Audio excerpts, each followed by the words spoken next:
اس طرح کے کچھ لوگ ہیں جی جو اس مزاحمت کا پرچم اٹھائے ہوئے ہیں. اس صورت کے اندر جب پاکستان کے تمام ادارے، پاکستان کی تمام پولیٹیکل لیڈرشپ جو ہے وہ اس سے ہینڈ آف کر چکی ہے، پاکستان کے اندر جو وہ لوگ جو کہ مقبوضہ کشمیر کے اندر جہاد کی بات کرتے ہیں، ان کے خاندانوں کو 5 سال کے لیے جیل کے اندر تنا جا رہا ہے، تن کے رکھا جا رہا ہے. جواد صاحب، ہم نے تو یار میں کہہ گیا ہوں کامریڈ، ہم نے تو تقریر کر دی تھی UN کے اندر اور کشمیر کا مسئلہ حل ہو گیا تھا. یہ کیا ہوا؟ مطلب کہ کچھ اب ہم جب دیکھ رہے ہیں تو کچھ بھی نہیں ہو رہا، اور ہم ایک ٹویٹ کرنے جوگے بھی نہیں ہیں. اب اس کے اوپر ہم بول بھی نہیں رہے. یہ شہادت کو کم از کم 96 گھنٹے ہو چکے ہیں، اور خیر ہمیں بھی توفیق اب ہوئی ہے پروگرام میں اس کو ڈسکس کرنے کی، لیکن سرکار کی طرف سے کوئی بیان بھی نہیں آیا، نہ دفتر خارجہ بولا ہے، نہ وزیر اعظم صاحب کا ٹویٹر بولا ہے. سر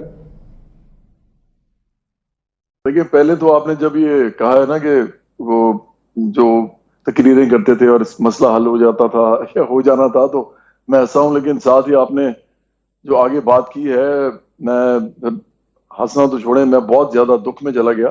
اسی طرح میں سمجھتا ہوں کہ میں اپنے شہر کی اس لیے بات کر رہا ہوں، کشمیر ہمارا حصہ اس طرح نہیں ہے، لیکن جیوگرافیکلی اگر نہ دیکھیں، ہم یہ صرف دیکھیں کہ وہ ایک ایسا خطہ ہے جہاں پہ بڑے عرصے سے لوگ جو ہیں اپریسڈ ہیں. لیکن کیا ہم جو اس کے حوالے سے رویہ اپناتے ہیں، اس رویہ اپنانے سے ان کو نقصان ہوتا ہے یا فائدہ ہوتا ہے؟ یہ بہت زیادہ امپورٹنٹ بات ہے یہاں پہ. دیکھیں، اگر تو ہم ٹویٹس جو کرتے ہیں، میں آپ کو چھوٹی سی مثال دیتا ہوں. عمران خان، میں نے آپ کو کہا نا، جب ان کا دل کرتا ہے وہ کچھ بھی کر دیتے ہیں، جب ان کا نہیں دل کرتا وہ کچھ نہیں کرتے، اور ان کی سوشل میڈیا ٹیمز ان کو ہر لحاظ سے ڈیفینڈ کرتی رہتی ہیں. کوئی یہ بھی نہیں کہہ سکتا کہ جناب یہ انہوں نے پہلے یہ کیا تھا، کبھی کیا کر کے رہے ہیں. یہ تو تضادات ہیں ان کے اندر بڑے. انہوں نے سب سے پہلے خود ہی مودی کی طرف ہاتھ بڑھایا. ہم سب کو بڑھانا چاہیے، میں سمجھتا ہوں ٹریڈ ہونی چاہیے، بزنس ہونا چاہیے، سب کچھ ہونا چاہیے. یہ اتنا پرانا جو معاملہ ہوتا ہے نا، یہ ایک دم اس طرح کی خلیجیں عبور نہیں ہو جاتی، اتنی جلدی آئس نہیں پگھلتی. وہ کہتے ہیں نا بریکنگ دی آئس والا وہ معاملہ ہوتا ہے، یہ آسان نہیں ہوتا، تو ٹائم لگتا ہے. تو اسٹیٹس مین کو تھوڑا ٹائم لینا چاہیے، صبر کرنا چاہیے. انہوں نے پہلے ہاتھ بڑھایا، ٹویٹس بھی کیے، سفارتی تعلقات کرنے کی کوشش بھی کی ان کے ساتھ بحال اچھے لیول پہ، جو کہ اچھا کام تھا. لیکن جیسے ہی ادھر سے کوئی خاص ترخواہ جواب نہیں آیا، انہوں نے ایک ٹویٹ لکھ دیا کہ جی یہ 1 ارب 20-25 کروڑ کا الیکٹڈ پرائم منسٹر. یہ میں نہیں کہہ رہا، ایک پرائم منسٹر ہمارے کہہ رہے ہیں کہ جی وہ چھوٹا آدمی ہے، بڑی سیٹ پہ بیٹھا. یہ ایسے نہیں کرنا چاہیے، اس سے نفرتیں اور بڑھتی ہیں، پھیلتی ہیں. یہ آپ نہیں کہہ سکتے، آپ کا کوئی اور کہہ دے، آپ نہیں کہہ سکتے. انہوں نے کہا. اس کے بعد کشمیر کے اوپر انہوں نے بار بار ٹویٹس کیے ہیں. بھئی آپ لڑ تو رہے نہیں، لڑ تو آپ سکتے نہیں ہیں، یا آپ لڑ نہیں رہے، کوئی لڑنا نہیں چاہتے، جو بھی ہے. ہیلم آف دی افیئر میں آپ بیٹھے ہیں، میں نہیں بیٹھا ہوا، اور میں لڑائی کے حق میں بھی نہیں ہوں. لیکن جب آپ نہیں لڑ سکتے تو آپ کم از کم ایسے ٹویٹ تو بار بار نہ کریں نا کہ آپ ہر وقت ان کو ایک خاص قسم کے طریقے سے ہٹ کریں. کیونکہ دیکھیں، ریلیجیوسٹی اس ملک میں بھی بہت ہے، یہاں پہ بھی بہت ہے. میں ریلیجیوسٹی کی بات کر رہا ہوں، میں ریلیجن کی بات نہیں کر رہا. ریلیجن میں پھر کہا میں بھی بہت سچا پکا مسلمان ہوں. لیکن پرابلم یہ ہے کہ کیا ہم یہ اگر کہنا شروع کر دیں کہ باقی سب بھاڑ میں جائیں، صرف ہم ٹھیک ہیں، صرف ہمیں بس خدا نے چوز کر لیا، آخرت کا دیکھے بغیر کہ اس نے کیا ہمارے ساتھ کرنا ہے، باقیوں کے ساتھ کرنا ہے. تو یہ وہ بھی کر رہے ہیں، اور وہ کر رہے ہیں، اس میں کوئی شک نہیں ہے. لیکن کیا آپ اس حد تک ان کے پیچھے جائیں اور کشمیر کو ہر وقت اس طریقے سے بیان کریں اس مسئلے کو کہ اسے نفرتیں اور پھیلیں اور ہارڈ لائن وہ لیں؟ میں نہیں سمجھتا یہ کرنا چاہیے تھا. کہ انڈیا کے اپنے اندر سے جو وہاں پر سوچ وچار کرنے والے پروگریسو لوگ ہیں، آپ ایسی باتیں کریں، ایسے ٹویٹس کریں، ایسی گفتگو کریں کہ اس سے وہ لوگ انسپائر ہو کے وہ بھی اپنی جگہ پہ کہیں کہ ہاں یہ بالکل ٹھیک کہہ رہے ہیں، وہ بھی آپ کے ساتھ آئے کھڑے ہوں، بجائے کہ آپ صرف نیگیٹو بات کریں. اور وہ کر بھی رہے ہیں، اور ہمیں کم از کم ان کی اس سٹرگل سے پرے رہنا چاہیے، کیونکہ ہم نے ابھی تک ان کی جد و جہد کا بیڑا غرق ہی کیا ہے، یا بعض اوقات اس کے پیسے پکڑے ہیں. اس کے علاوہ ہم نے اور کچھ نہیں کیا.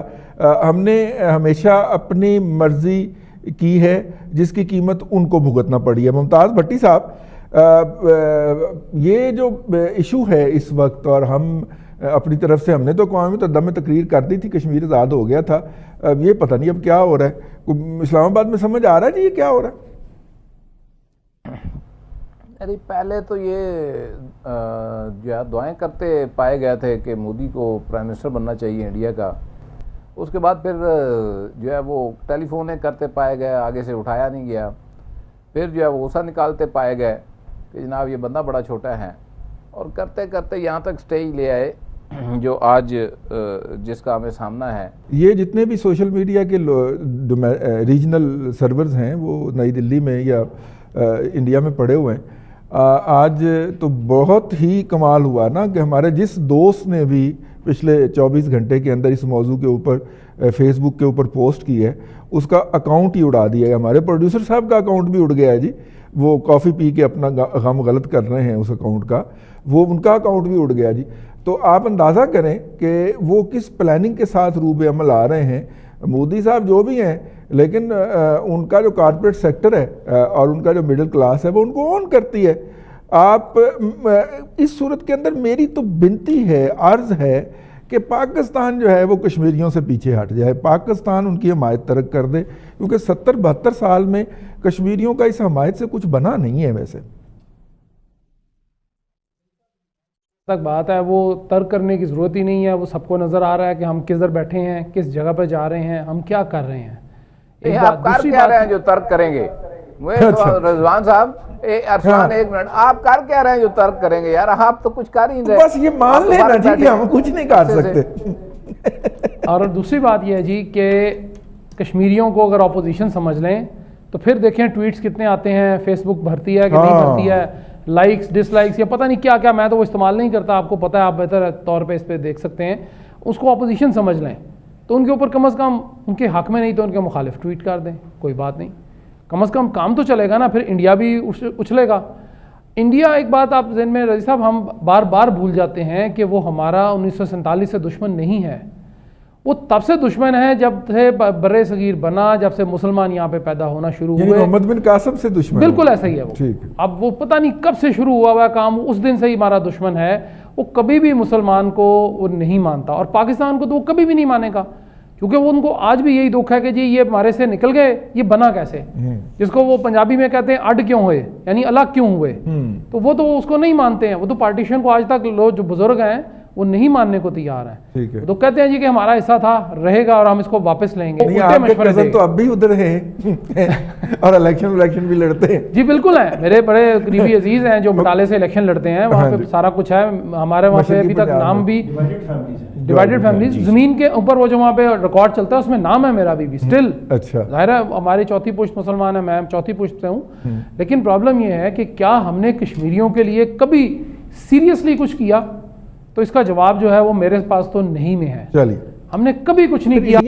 انڈین فوج کی بھی کیجویلٹیز بڑی ہیں, پولیس کی میں بات نہیں کر رہا, فوج کی کیجویلٹیز بڑی ہیں. فوج سے ٹکرانا بڑی, جسے کہنا چاہیے, میننگ فل بات ہوتی ہے کہ آپ اپنے جو بارڈر ایشوز ہیں ان کو بیک برنر پہ رکھ دیں اور اپنی ٹریڈ کی طرف توجہ دیں. جب جرمنی اور فرانس کی صلح ہو سکتی ہے ٹریڈنگ کے حوالے سے, میں ویسے نہیں کہہ رہا, تو آپ انڈیا کے ساتھ ٹریڈ کریں. چائنا کا بارڈر ڈسپیوٹ ہے ود انڈیا, ٹریڈ ان کی بے انتہا ہے, $80 بلین ہے یا اس سے بھی زیادہ ہے, مجھے اس وقت آف دی کاف یاد نہیں ہے. میں آپ کو دوبارہ رضی صاحب انتہائی طالب علم کی حیثیت سے عرض کروں گا کہ جنگ اس کا حل نہیں ہے. صحیح, اس کا حل جو ہے وہ سیٹلمنٹ ہے بیٹھ کے. اور اب بہت ہی دکھ کی بات یہ ہے کہ ہم ایک سیگمنٹ کو پرووک کر رہے ہیں. ہاں, لیکن سر ہم نہیں کر رہے اس کو, ہم تو بڑے نہیں سر, ہم ایک سفارتی لیول پہ تو